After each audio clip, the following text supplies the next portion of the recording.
সকাল থেকে বেশ একটা পুজো পুজো মনে হচ্ছিল। গণেশ পুজো শুরু মানেই দুর্গা পুজোর শুরু। আর এখানে গণেশ পুজোটা বলেছিলাম না, খুব ধুমধামভাবে পালন করা হয়।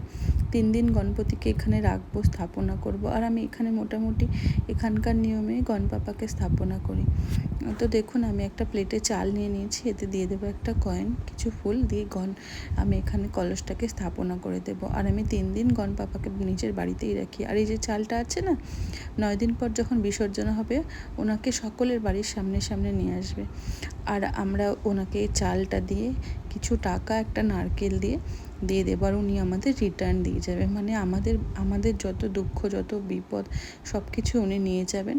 আর আমাদের তার বদলে খুশি, আমাদের ভালো থাকার উপায় উনি দিয়ে যাবেন।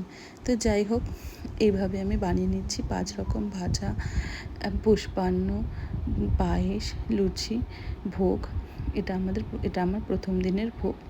আর দেখি কতদূর কী করতে পারি। আরও তো 2 দিন উনি থাকবেন। তো আমার এই ভোগ প্রসাদ রান্নাটা হয়ে গেছে, আমি উৎসর্গ করে দিলাম। যেহেতু আমার জায়গাটা খুব ছোট, সেই জন্য আমি ওনার সামনে দিতে পারিনি। ওনাকে দেখিয়ে আমি এখানে আমার সিংহাসনে রেখে